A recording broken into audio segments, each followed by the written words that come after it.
Hi, my name's Dee and welcome to Untitled Tarot. Now this is a reading for the full moon in a Sagittarius / lunar eclipse for June the 5th, and this is a general reading that's looking at the interplay of energies that are around each sign. The way that they are embodied in my reading is the top row is seen as the archontic masks of the gods, those things that are trying to keep us separated from our divine self, and the bottom row of my cards are the actual gods, those beings who are trying to lift us up and reconnect us with the divine. Now, being 15 degrees of Sagittarius, so it's a midpoint degree, so right smack bang in the middle of the sign of the guru.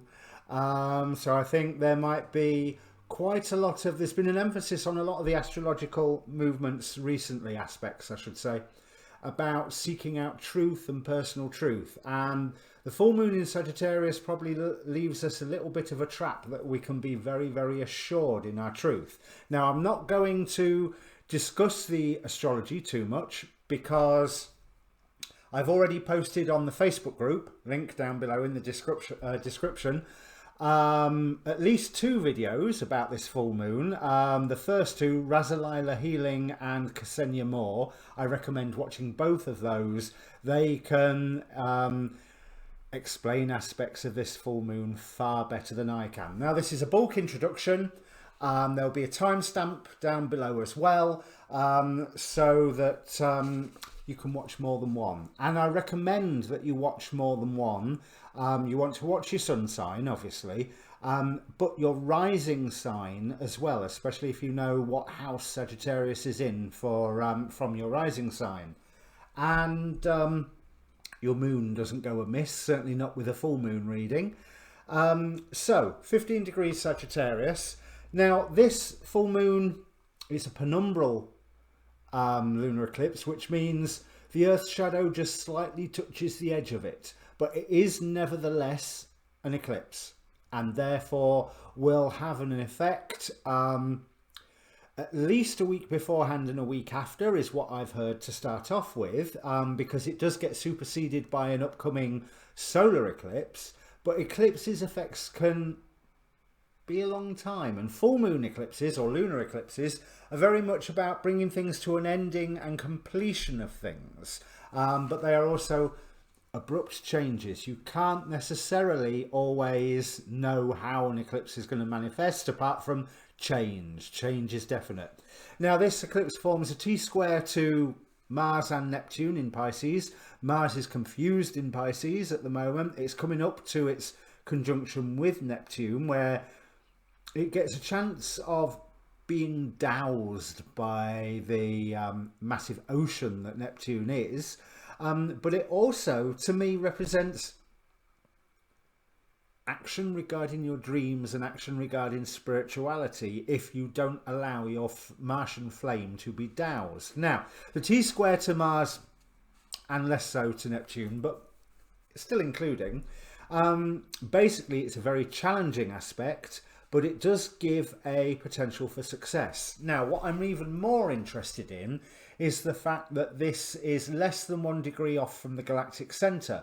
So the day after these videos are released, I should be releasing my lunar galactic downloads, where we've got the galactic center download energy coming through the moon, but under the power of a full moon.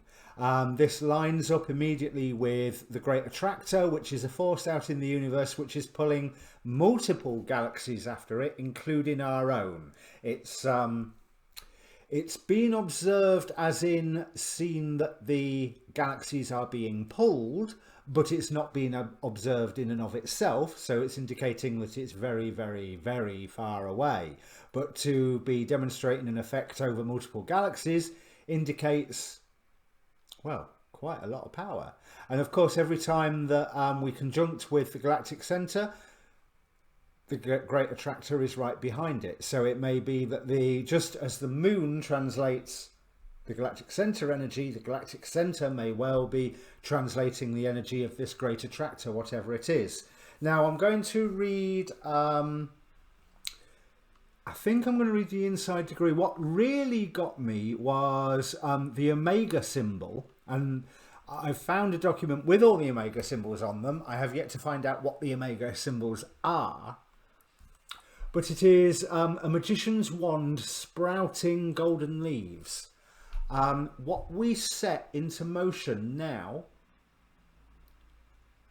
as long as it is an attempt to exert our power, exhibit our power in a positive way, I would add, then that will bring some harvest to us. It may not bring the full harvest.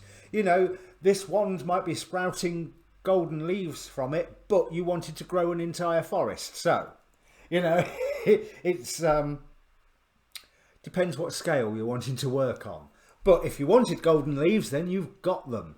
Now, I'm going to read out from Inside Degrees, Sagittarius 16, because 15 degrees something is the 16th degree of Sagittarius. So it's a man sharing sheep, practical fortitude and resiliency to keep finding a way to do it, to keep discovering how to get through the deepest quandaries, the greatest karmic traps. Ingenious and resourceful, paying attention to the cues, going to get it right.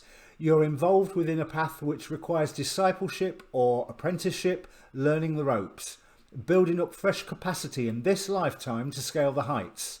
But you remain preoccupied and absorbed within honest tasks. A pervasive conviction grows and forms of how it really is.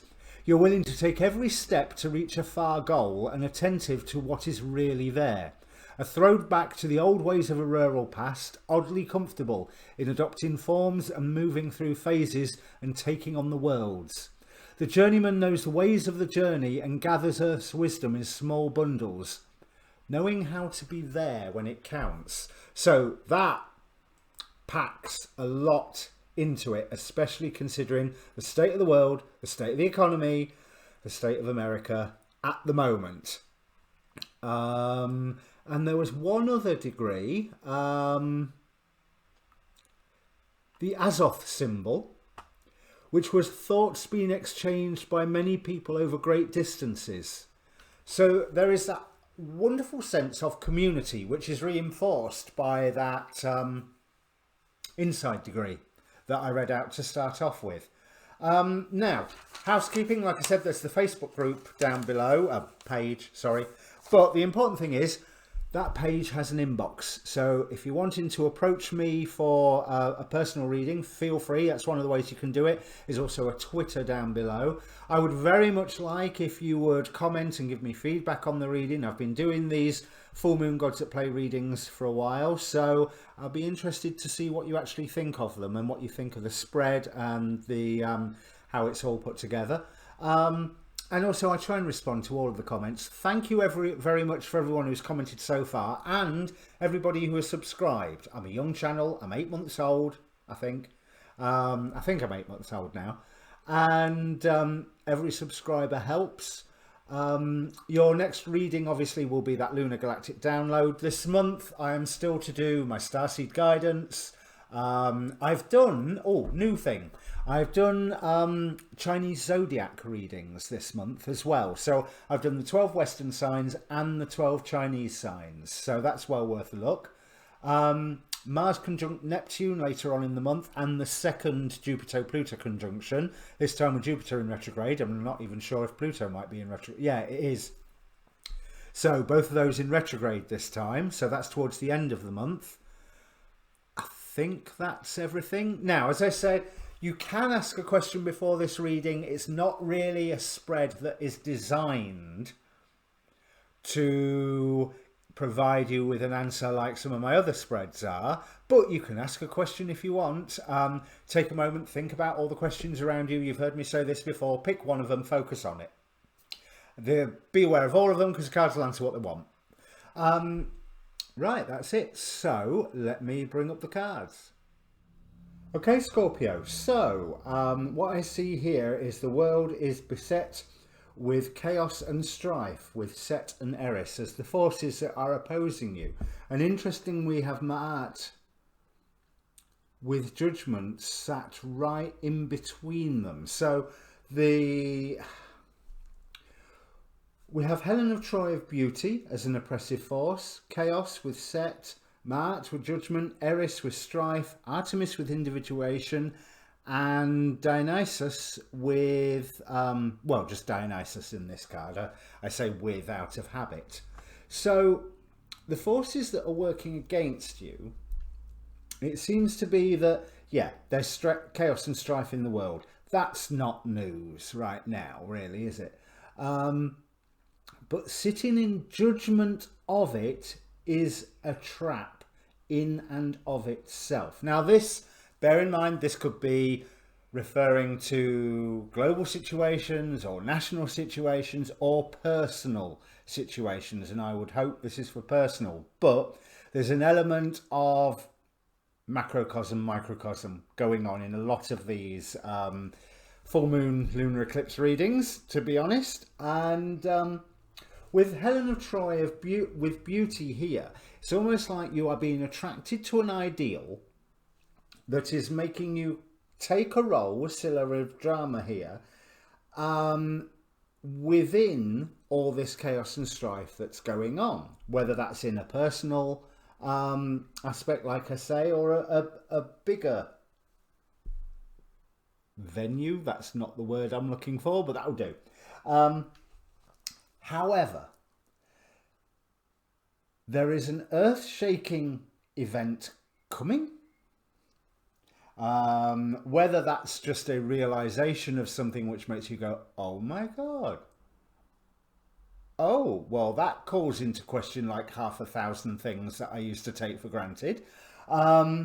With Poseidon, with Earthshaker here. But with it being Poseidon and water, I'm rather drawn to it has an emotional impact. And what you are encouraged to do is, well, don't try and take centre stage with it. Stand back a little. With the Gorgon here, as one of the forces that are supporting you, it's almost saying that if there's an enemy, keep them at a distance, but also maybe shy away from confrontation. There's a specific phrase in the book, I can't quite remember it. That which we dread the most, but that's the ability to turn a situation around to advantage without doing battle. Because what you are, basically, you're in for a character building time. We have the Hydra with challenges, and that's working to support you here. But, I mean, this could easily be one of those family things. It goes on for generations, and you think, oh, this old argument again.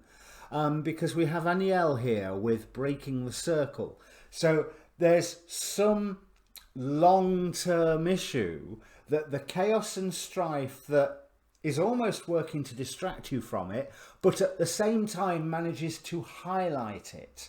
And whereas you can finally put your foot down and go, yeah, I am not being held by this anymore. I'm not going to play my role in this anymore. I'm simply going to do what I can to have some fun. And whatever this situation is, it is not fun. There is prosperity on its way as long as you are operating in love and light, to sound like a right hippie. But Lakshmi only grants the prosperity to those people who are acting in that vibration of love and light, you know, as corny as it sounds. The angel energy that covers this reading, we have the angel prince of the West even. Yeah, the rest. I create the reality around me with thoughts of pure love and goodness. It strikes me that there is some form of realization or event or news that comes to you that in and of itself is a challenge. It's a challenge to deal with. But if you shy away from confrontation about it and actually go, you know, this is an opportunity to have some fun. Loki was a trickster god. And so what appears to be bad can often be good and vice versa. And I feel that with this Earthshaker, there is something that appears to be bad. And then as you work it through and you sort it out and you work through in your mind, it's actually, you know, that's not so bad. But it's certainly a matter of trying to break patterns. Let's see what the... okay, there's the first card. Ah, yes. So, as I thought, with the Helen of Troy, we have... it's interesting that turned out reversed, because I don't normally keep reversed cards in there. I'll keep it reversed. Right. The value that you have been encouraged or that you are laying on something is misplaced. I don't think that that value necessarily is quite what you think it is. And you are being called to, because of disharmony that arrives in some form of partnership, in some form of you working with something or someone, you know, it could be a person, could be a relationship, could be a working arrangement, could be just how the dynamics work within the home, you know, whether you have flatmates, housemates, roommates, family members, neighbours, whatever. You know, this is a union that has existed that is affected by strife that is going on.